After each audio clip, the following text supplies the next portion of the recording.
يهده الله فلا مضل له ومن يضلله فلا هادي له أشهد أن لا إله إلا الله وحده لا شريك له وأشهد أن محمدًا عبده ورسوله يا أيها الذين آمنوا اتقوا الله حق تقاته ولا تموتن إلا وأنتم مسلمون يا أيها الناس اتقوا ربكم الذي خلقكم من نفس واحدة وخلق منها زوجها وبث منهما رجالا كثيرا ونساء واتقوا الله الذي تساءلون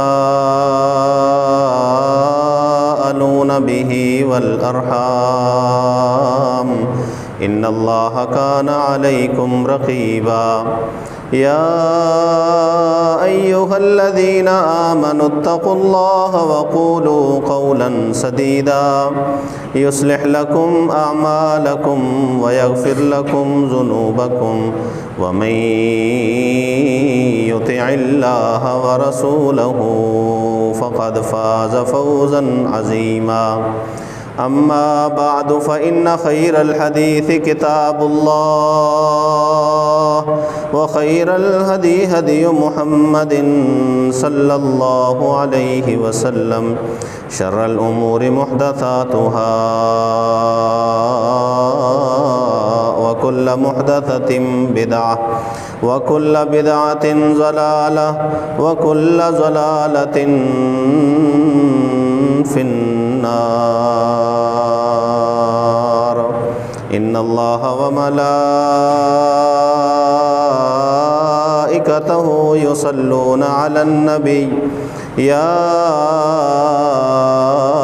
أيها الذين آمنوا صلوا عليه وسلموا تسليما اللهم صل على محمد وعلى آل محمد كما صليت على إبراهيم وعلى آل إبراهيم إنك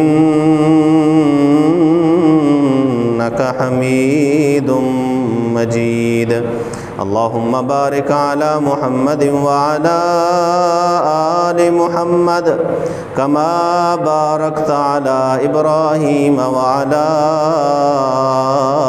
آل إبراهيم إنك حميد مجيد أعوذ بالله السميع العليم وبوجهه الكريم وسلطانه القديم من الشيطان الرجيم من همزه ونفخه ونفثه بسم الله الرحمن الرحيم هو الذي أرسل رسوله بالهدى ودين الحق ليظهره على الدين كله وكفى بالله شهيدا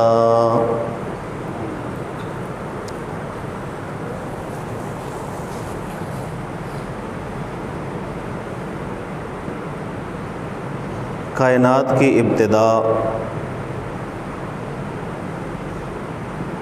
آدم علیہ السلام سے ہوئی اور آدم علیہ السلام ہی پہلے نبی ہیں، پہلے انسان بھی ہیں اور پہلے نبی اور رسول بھی ہیں۔ گویا یہ بات طے ہے کہ انسانیت اور نبوت کی ابتدا ایک ساتھ ہوئی، نبوت اور انسانیت ایک ساتھ پیدا ہوئی۔ مالک کائنات نے آدم علیہ السلام کو جنت سے زمین پر اتارا، اور جہاں پر بھی جنت سے زمین پہ اتارنے کا ذکر ہے وہیں ساتھ ہی اللہ وحدہ لا شریک نے یہ بھی فرمایا کہ ہماری طرف سے تمہارے پاس ہدایت آئے گی، سو جو اس ہدایت کی پیروی کرے گا وہ خوف اور غم سے آزاد ہو جائے گا۔ جو اس ہدایت کی پیروی کرے گا نہ وہ گمراہ ہوگا اور نہ وہ بدبخت ہوگا، بدبختی سے بھی بچے گا، گمراہی سے بھی بچے گا، اور جو اس ہدایت کو چھوڑے رکھے گا یا اس ہدایت سے روگردانی کرے گا یا اس ہدایت کو پس پشت ڈالے گا اور اس سے منہ پھیر لے گا، اعراض کر لے گا، پھر اللہ وحدہ لا شریک نے قرآن مجید میں ایک جگہ پہ فرمایا پھر ہم اس کے لیے اس کی جو گزران ہے وہ تنگ کر دیں گے اور قیامت کے دن اسے اندھا کر کے اٹھائیں گے۔ یہ اللہ کی طرف سے ہدایت کتابوں کی شکل میں بھی آئی اور صحائف کی شکل میں بھی آئی۔ جن کتابوں اور صحائف کا تاریخ کی روایتوں میں ذکر ملتا ہے، اللہ رب العزت نے کل 314 صحائف اور کتابیں نازل فرمائی۔ سورہ اعلیٰ قرآن مجید کی آیت ہے، قرآن مجید کی صورت ہے، ہر جمعہ میں اکثر پہلی رکعت میں یہی صورت تلاوت کی جاتی ہے، اور اس صورت کی جو آخری 2 آیتیں ہیں صحف ابراہیم و موسیٰ، ان کا ترجمہ ہی یہ ہے کہ موسیٰ علیہ السلام کے صحائف، یعنی جو موسیٰ علیہ السلام کو دیے گئے۔ بیٹا آپ راستہ چھوڑ دیں، آپ بالکل دیکھیں نا دروازے کے بیچ میں بیٹھ گئے ہیں راستے میں۔ جو صحائف جناب موسیٰ کو دیے گئے یا جو صحائف جناب ابراہیم علیہ السلام کو دیے گئے، اللہ رب العزت نے انبیاء کے ساتھ ساتھ کتابوں اور صحائف کا سلسلہ جاری رکھا تاکہ آسمان سے ہدایت اترتی رہے۔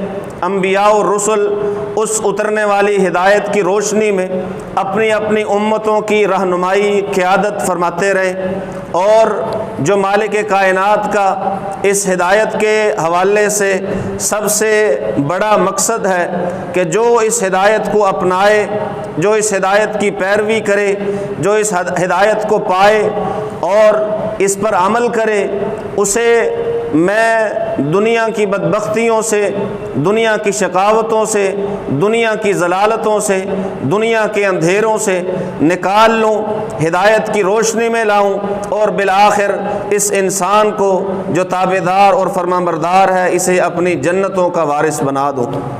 یہ مقصد ہے ہدایت اتارنے کا اور ہدایت پہ عمل کروانے کا، کہ اللہ وحدہ لا شریک انسان کو اپنی جنتوں میں لے جانا چاہتے ہیں۔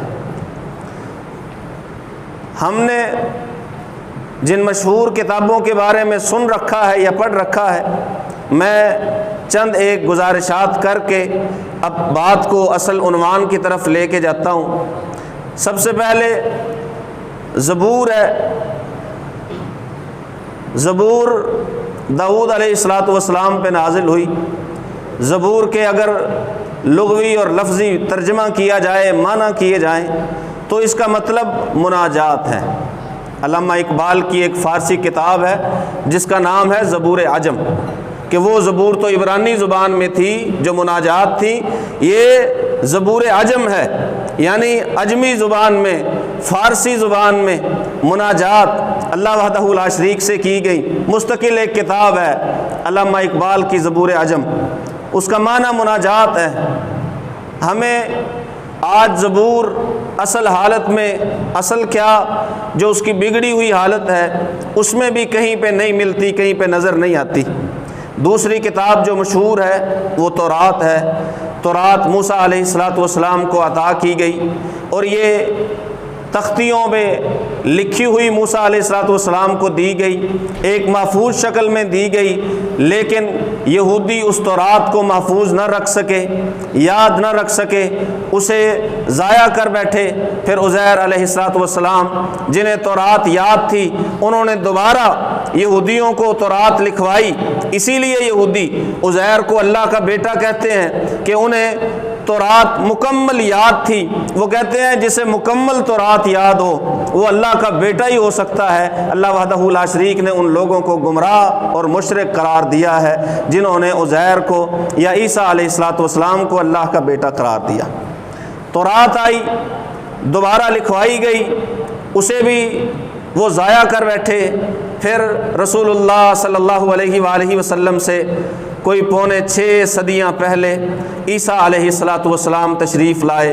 انہیں اللہ وحدہ لا شریک نے انجیل عطا فرمائی، اور انجیل بھی آج آپ دیکھ لیجئے انجیل کیا، جو صاحب انجیل تھے عیسیٰ علیہ السلام، ان کی زندگی جو ہے 33 سالہ زندگی، وہ پوری کی پوری زندگی ہی محفوظ نہیں ہے، تو انجیل جو ان پہ کتاب اتری اس کی حالت کیا ہوگی۔ بعض جگہوں پہ کئی انسائکلوپیڈیاز میں عیسیٰ علیہ السلام پہ اگر آرٹیکلز لکھے بھی گئے ہیں تو وہ عیسیٰ علیہ السلام کی زندگی کے آخری 4 یا 3 سالوں کی طرف نشاندہی کرتے ہیں کہ انہوں نے آخری 3 سال کس حالت میں گزارے۔ خصوصاً آخری 40 دنوں کے بارے میں عیسیٰ علیہ السلام کے بارے میں ہسٹری ملتی ہے۔ باقی جو ہے عیسیٰ علیہ السلام کی زندگی نہ وہ عیسائیوں کے ہاں محفوظ ہے اور نہ ہی دوسرے جو غیر عیسائی مورخین ہیں ان کے ہاں محفوظ ہیں، کیونکہ جناب عیسیٰ علیہ السلام کے بارے میں تاریخ میں کچھ نہیں ملتا۔ محض چند ایک باتیں وہ بھی ان کے آخری سالوں سے تعلق رکھتی ہیں، یا وہ چیزیں جو قرآن مجید نے بیان فرما دی، ان کے معجزات اور ان کے واقعات، ان کی دعوت کا طریقہ کار اور دعوت کے الفاظ، وہ قرآن مجید نے انہیں بیان کر کے مزید محفوظ فرما دیا۔ انجیل ضائع ہوتی ہوتی عیسائیوں کے ہاتھوں سے نکلی، اور نکلتی نکلتی اس حد تک دور چلی گئی کہ ایک وقت ایسا بھی آیا کہ عیسائیوں کے پاس 100 سے زیادہ اناجیل موجود تھیں، ہر ایک دوسری سے نہیں ملتی تھی۔ پھر 4 پہ اتفاق ہوا، لیکن وہ 4 بھی آپس میں نہیں ملتی، اور اللہ وحدہ لا شریک نے آخر میں محمد الرسول اللہ صلی اللہ علیہ وآلہ وسلم پر قرآن نازل فرمایا اور اس کی ابتدا فرمائی، اقرأ بسم ربک الذی خلق، اپنے رب کے نام سے پڑھیے جس رب نے پیدا فرمایا ہے، جو خالق ہے۔ آپ دنیا کے تمام مذاہب کی کتابیں پڑھ ڈالیں، کسی بھی کتاب کا آغاز ایسے نہیں ہوا جیسے اللہ وحدہ لا شریک نے قرآن مجید اتارنے کا آغاز فرمایا ہے، کہ اس میں انسان کی پیدائش کا تذکرہ، پھر اس کو پڑھنے کا حکم، پھر اس کو قلم کے ذریعے لکھنے کا، علم قلم کے ذریعے حاصل کرنے کا حکم اللہ وحدہ لا شریک نے بیان فرمایا۔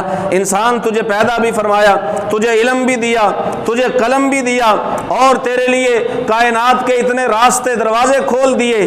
علم الانسان ما لم یعلم، کہ تجھے پتہ نہیں تھا بعض چیزوں کا، وہ اللہ وحدہ لا شریک نے تجھے سکھائیں۔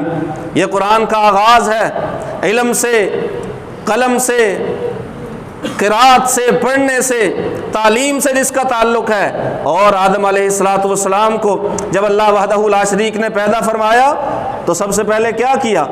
علم آدم الاسماء کلھا، سب سے پہلے جناب آدم کو ناموں کی تعلیم دی ہے، ناموں کا علم دیا، سکھایا، تعلیم دی۔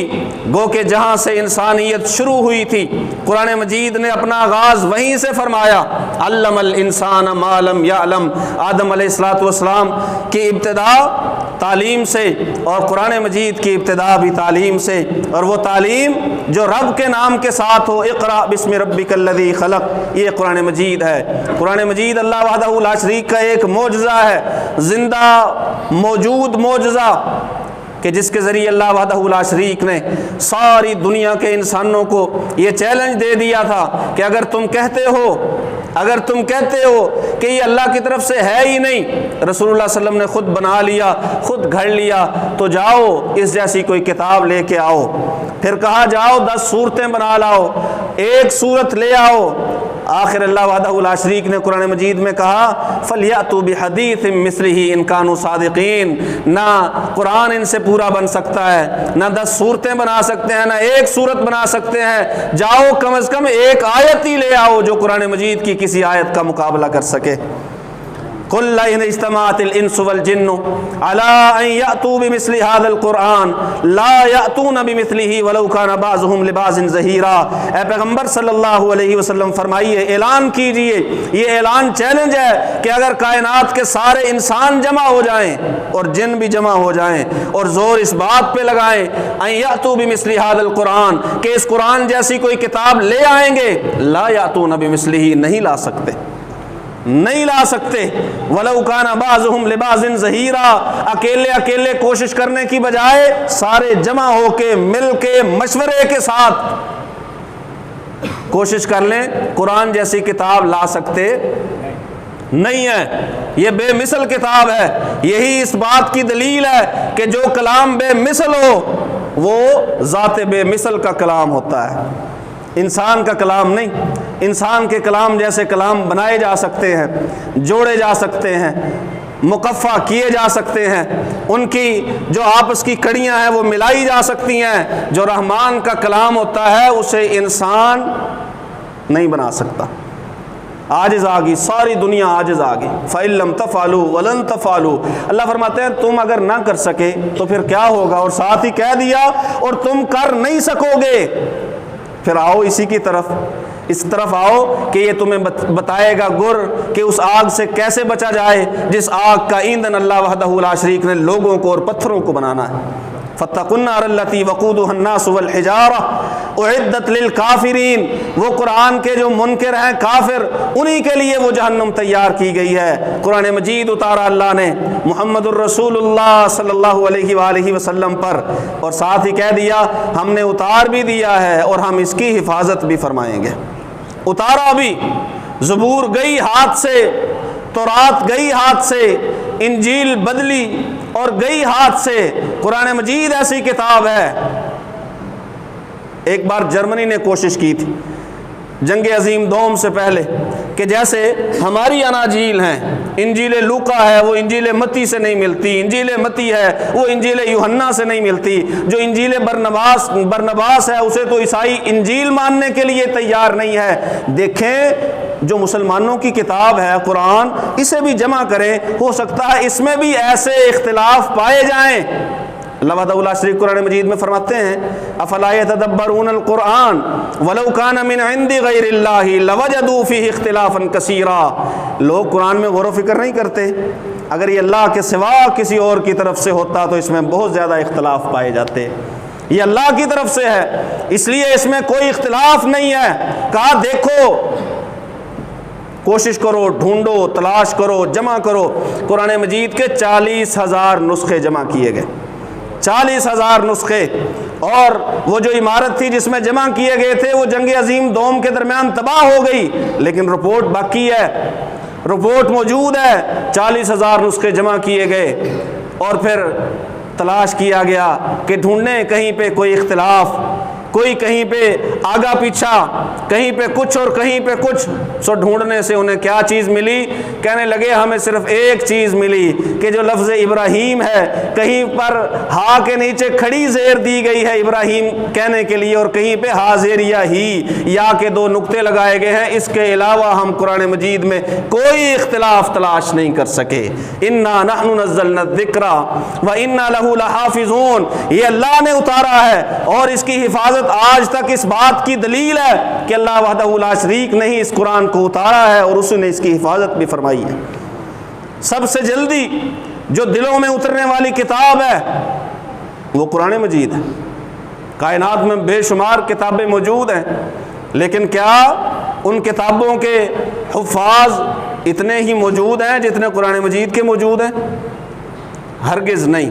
رسول اللہ صلی اللہ علیہ وآلہ وسلم کے پاس بیٹھنے والے صحابہ کرام رضوان اللہ علیہم اجمعین، کیا خیال ہے ان کے لیے حفظ کی باقاعدہ ایسے کلاسیں منعقد کی جاتی تھی جیسے ہمارے ہاں منعقد کی جاتی ہیں؟ ہرگز نہیں، آپ کو ایک مثال نہیں ملے گی۔ وہ رسول اللہ صلی اللہ علیہ وسلم کے پاس بیٹھے ہیں، آپ نے آیتیں سنائی، انہوں نے وہ یاد کر لیں۔ انہوں نے رسول اللہ صلی اللہ علیہ وسلم کے پیچھے نماز پڑھی ہے، نماز میں آپ صلی اللہ علیہ وسلم نے صورتیں پڑھی، جیسے سورہ طور ہے، جمعہ میں رسول اللہ صلی اللہ علیہ وسلم سورہ کاف پڑھا کرتے۔ صحابی فرماتے ہیں میں نے خطبہ جمعہ میں رسول اللہ صلی اللہ علیہ وسلم سے سورہ کاف سن کے میں نے زبانی یاد کر لی۔ وہ ایسے یاد کیا کرتے تھے۔ سب سے زیادہ جلدی جو دلوں میں اترنے والی کتاب ہے وہ یہی قرآن مجید ہے۔ وَلَقَدْ يَسَّرْنَا الْقُرْآنَ لِلذِّكْرِ فَهَلْ مِن مُدَّكِرٍ۔ اللہ وحدہ لا شریک نے اس قرآن کو سمجھنے کے لیے بھی آسان کر دیا، سمجھنے کے لیے بھی آسان کیا مالک کائنات نے کہ اس قرآن کو سمجھا جائے۔ جیسے اس کا پڑھا جانا، اس کا یاد کرنا آسان ہے، ایسے اس کا سمجھنا بھی آسان ہے، اس سے سبق حاصل کرنا بھی آسان ہے، اس سے روشنی پانا، اس سے راستے کی تلاش بھی آسان ہے۔ یسرنا القرآن للذکر فہل من مدکر، یہ قرآن مالک کائنات نے محمد الرسول اللہ صلی اللہ علیہ وآلہ وسلم پر اتارا، بالکل من و عن، ویسے ہی حرف بہ حرف، نہ کہیں زیر کا نہ زبر کا، کسی ایک شوشے کا بھی فرق نہیں ہے۔ یہ قرآن ویسے کا ویسے ہم تک پہنچا ہے، اور مالک کائنات فرماتے ہیں کہ یہی ہدایت ہے جو میں نے محمد الرسول اللہ صلی اللہ علیہ وسلم کو دے کے بھیجا۔ کیوں؟ لِيُظْهِرَهُ عَلَى الدِّينِ كُلِّهِ، تاکہ میری اس ہدایت کو سارے دینوں پہ غالب کر دے۔ هو الذي ارسل رسوله بالهدى ودين الحق ليظهره على الدين كله، دین حق بھی دیا اور ہدایت بھی دی، کتاب بھی دی، تاکہ اسے سارے ادیان پہ غالب کرے۔ اور رسول اللہ صلی اللہ علیہ وسلم نے پھر ایسے ہی کیا۔ آپ صلی اللہ علیہ وسلم جب مدینہ میں تشریف لائے تو کتنا ایریا ہے جو مسلمانوں کے پاس ہے؟ 4 مربع میل، 4 مربع میل۔ جب رسول اللہ صلی اللہ علیہ وسلم دنیا سے رخصت ہوئے 12 لاکھ مربع میل۔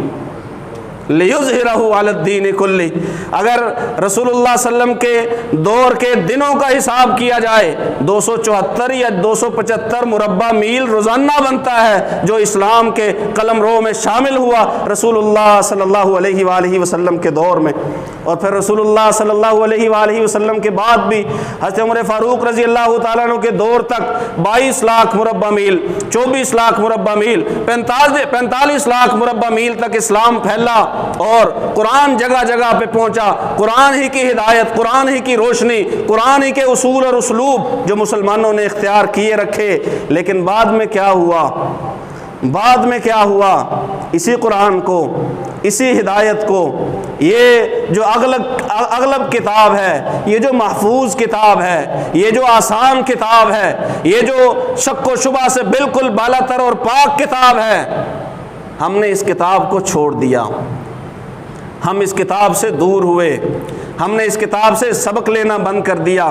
ہم نے کہا لوگوں سنو، بڑا مشکل ہے، بڑا مشکل ہے قرآن مجید کو سمجھ پانا، اتنے زیادہ 13-14 علوم، بعض نے کہا 25 علوم پہلے سیکھو، اس کے بعد قرآن مجید کو سیکھو، پھر سمجھ میں آئے گا، ویسے سمجھ میں نہیں آتا۔ نہیں، مالک کائنات کہتا ہے وَلَقَدْ يَسَّرْنَا الْقُرْآنَ لِلذِّكْرِ فَهَلْ مِن مُدَّكِرٍ۔ یہی وجہ ہے کہ ہم ایک حوالے سے بہت پیچھے ہیں۔ میں نے ابھی انجیل کا تذکرہ کیا، انجیل کے دنیا کی 6-6.5 ہزار زبانیں ہیں، انجیل کے 2200 زبانوں میں ترجمے ہو چکے ہیں، 2200 زبانوں میں۔ اور ایران میں جو بہاءاللہ تھا، مرزا غلام احمد قادیانی سے پہلے جس نے نبوت کا دعویٰ کیا تھا، اس کی ایک کتاب ہے کتاب مقدس، اس کا 800 زبانوں میں ترجمہ ہو چکا ہے۔ ہم تو اس سے واقف ہی نہیں ہیں، میں نے صرف ایک عالم کی کتاب بہائیت کے بارے میں پڑھی ہے۔ جیسے قادیانیت ہے ویسے ہی بہائیت ایک مذہب تھا، بہاءاللہ نے دعوی نبوت کیا تھا۔ ایک عالم کی کتاب علامہ احسان الہی ظہیر شہید رحمۃ اللہ علیہ، انہوں نے بہائیت پہ کتاب لکھی، بابیت پہ بھی لکھی، قادیانیت پہ بھی لکھی۔ باقی ہمارے ہاں لٹریچر ہی موجود نہیں ہے، کسی نے کچھ لکھا ہی نہیں، اہمیت ہی نہیں دی۔ اس نے کتاب مقدس لکھی، اس کے 800 زبانوں میں ترجمے ہوئے ہیں، اور قرآن مجید کے انتہائی افسوس کے ساتھ، انتہائی افسوس کے ساتھ 110 زبانوں میں ترجمے ہوئے۔ 110 زبانوں میں کتنے عرب لوگ دنیا، اور سنیے جہاں پہ کوئی ایک مسجد بن جاتی ہے، وہاں پہ جماعت بن جاتی ہے، جماعت ہونے لگ جاتی ہے، اور جس زبان میں قرآن کا ترجمہ ہو جاتا ہے وہاں پہ مسلمانوں کی جماعت معرض وجود میں آ جاتی ہے۔ پہنچایا نہیں گیا، اس کا حق ادا نہیں کیا گیا، ہم بہت پیچھے رہے۔ جو کام صحابہ نے کیا، جو کام تابعین نے کیا، جو ان کے بعد آنے والے محدثین اور فقہائے اعظام نے کیا، وہ ایک مثال ہے ہمارے لیے، لازوال کام ہے، ان کی قربانیاں بھی لازوال ہیں۔ ہماری قرآن مجید کے لیے کوئی قربانی نہیں ہے۔ بہت معذرت کے ساتھ ہم قرآن مجید کو سنتے ہیں، ہم قرآن مجید کو پڑھتے بھی ہیں، ہم سنتے ہیں یا پڑھتے ہیں محض شبینوں کی حد تک۔ ہم نے تراویح میں پڑھ لیا اور سن لیا، بس یہی سال میں ہم نے سمجھا کہ ہم نے شاید ساری زندگی کا کوٹا پورا کر دیا۔ ہرگز ایسا نہیں ہے۔ قرآن مجید تو آپ سے لمحے لمحے کا ساتھ چاہتا ہے، لمحے لمحے کا ساتھ۔ اس میں تمہارے دن بھی ہیں، لقد انزلنا الیکم کتابا فیہ ذکرکم، ہم نے کتاب تمہاری طرف نازل فرمائی ہے، اس میں تمہارا تذکرہ موجود ہے، اس میں تمہارے شب و روز ہیں، اس میں تمہاری راتیں ہیں، اس میں تمہارے کاروبار ہیں، اس میں تمہاری نوکریاں ہیں، اس میں تمہارا سچ ہے، اس میں تمہارا جھوٹ ہے۔ اس قرآن مجید میں تم ہو، تمہاری اولاد ہے، تمہارے آباء و اجداد ہیں، ہم نے تمہارا تذکرہ کیا ہے اس کتاب میں، وہ کتاب تمہاری طرف نازل فرمائی ہے، وہ کتاب تمہاری طرف نازل فرمائی۔ صرف نازل ہی نہیں فرمائی بلکہ تشریح کرنے کے لیے کائنات کے سب سے فصیح اللسان شخص حضرت محمد الرسول اللہ صلی اللہ علیہ وآلہ وسلم کو مبعوث فرمایا، جنہوں نے تشریح بھی فرمائی، تفسیر بھی فرمائی اور تسہیل بھی فرمائی، آسانی بھی دی۔ قرآن مجید میں جگہ جگہ آسانی ہے۔ آج ہمیں اکثر معاملات، اکثر مسائل جو ہیں وہ انتہائی مشکل کر کے بتائے جاتے ہیں، ان میں آسانی کا راستہ ہی نہیں دیا جاتا۔ کیا وجہ ہے؟ قرآن مجید سے سیکھا ہی کوئی نہیں۔ قرآن مجید تو جگہ جگہ، اللہ وحدہ لا شریک فرماتے ہیں اللہ تمہیں تنگ نہیں کرنا چاہتا، وہ تو تمہیں پاک کرنا چاہتا ہے، وہ تمہارے لیے آسانی پیدا کرنا چاہتا ہے۔ روزوں کے بارے میں فرمایا رمضان کا قرآن مجید سے ایک تعلق ہے، اور رمضان کا قرآن مجید سے خاص تعلق ہے کہ قرآن مجید اسی ماہ مبارک میں نازل ہوا۔ رسول اللہ صلی اللہ علیہ وآلہ وسلم جناب جبریل سے ہر رمضان میں ایک بار مکمل قرآن پاک کا دور کیا کرتے تھے۔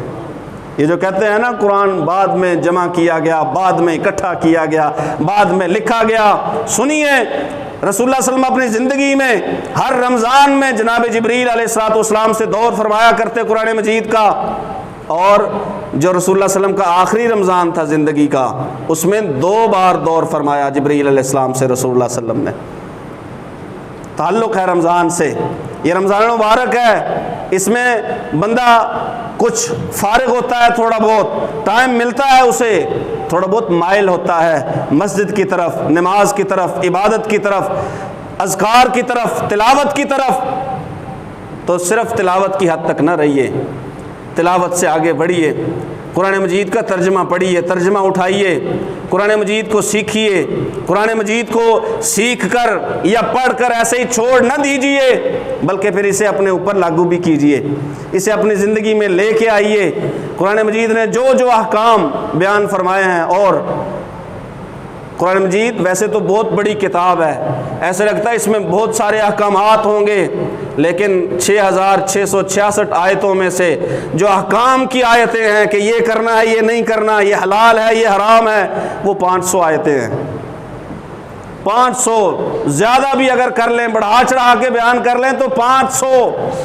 باقی اقوام کے تذکرے ہیں، قوموں کے عروج و زوال کی داستانیں ہیں، رسول اللہ صلی اللہ علیہ وآلہ وسلم کو تسلیاں ہیں، آخرت کے دلائل ہیں، اللہ وحدہ لا شریک کے حضور پیش ہونے کے دلائل ہیں، باقی ساری چیزیں یہ ہیں۔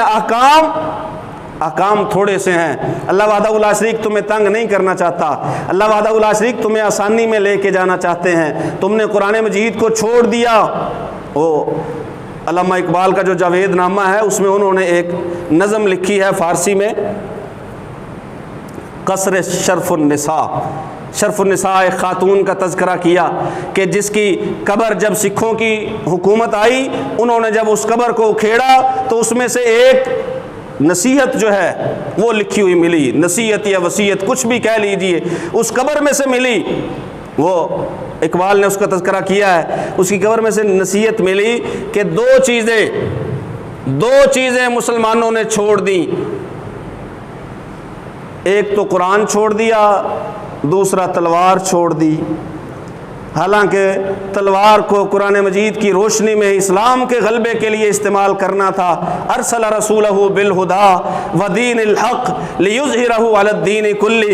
دونوں چیزیں نہیں ہیں، نہ تلوار ہے نہ قرآن ہے۔ قرآن ہمارے عوام میں سے بھی جا چکا ہے، حکمرانوں کا تو کیا کہنا کہ جنہیں اگر کہیں پر کھڑے ہو جائیں ذمہ داری والی جگہ پہ سورہ اخلاص نہ پڑھنی آئے، ان کی تو بات ہی کیا کرنی۔ لیکن ہم لوگ جو بات کرتے ہیں ان کے بارے میں سورت غلط پڑھ رہا ہے جی، آیت غلط پڑھ دی ہے، ترجمہ غلط کر دیا ہے، تلفظ درست نہیں ہے۔ ہماری اپنی حالت کیا ہے؟ کیا ناظرہ درست ہے؟ کیا تلاوت درست ہے؟ کیا قرات درست ہے؟ کیا آج ہماری مسجدوں میں نماز تراویح میں قرآن مجید کی جو تلاوت ہوتی ہے کیا واقعی ویسے ہے جیسے تلاوت کا قرآن مجید تقاضا کرتا ہے؟ کیا اس کے اصول و ضوابط جو قرات کے ہیں وہ پورے کیے جاتے ہیں؟ یا ہمارے ہاں جو تقاریر ہوتی ہیں، جمعہ کے خطبات ہوتے ہیں جہاں پہ اللہ اور رسول کی قرآن کی بات ہونی چاہیے، کیا وہاں پہ واقعی قرآن مجید کی بات کرنے کا حق ادا کیا جاتا ہے؟ حقیقت یہ ہے کہ نہیں، باقی سب کچھ ہے، قرآن نہیں ہے۔ تیزیاں ہیں، چالاکیاں ہیں، قرآن نہیں ہے۔ جدت ہے اور ترقی ہے، قرآن نہیں ہے۔ فیشن ہے اور بہت کچھ ہے، قرآن نہیں ہے۔ افسوس اس بات پہ کیا جاتا ہے، آج کیا جانا چاہیے، کیا نہیں جاتا، کیا جانا چاہیے کہ ہمارے پاس قرآن نہیں رہا۔ نسخے موجود ہیں جگہ جگہ پہ، مسجدیں بھری پڑی ہیں، گھروں میں موجود ہیں، مٹی جمی ہوتی ہے، سال میں ایک آدھ بار کھولنا ہے، اوپر پکا کر کے غلاف بڑے لمبے تسمے کے ساتھ اسے باندھ دیا جاتا ہے، کوئی کھول نہ سکے، کوئی اٹھا نہ سکے، اونچا رکھ دیا جاتا ہے۔ یہ اس حد تک تو ٹھیک ہے۔ دوسرا ہم نے کیا کام لیا قرآن مجید سے؟ یاسین پڑھ لو، کس پہ؟ جس کی جان نہیں نکل رہی۔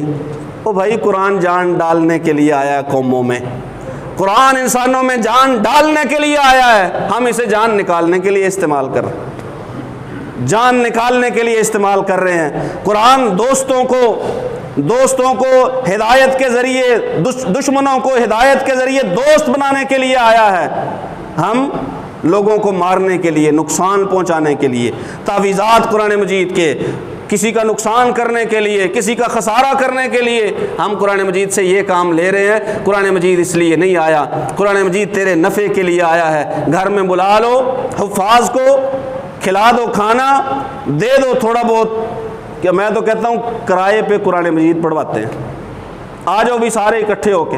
کیوں پڑھنا ہے؟ کس کے لیے؟ وہ جو دنیا سے جا چکا ہے اس کے لیے۔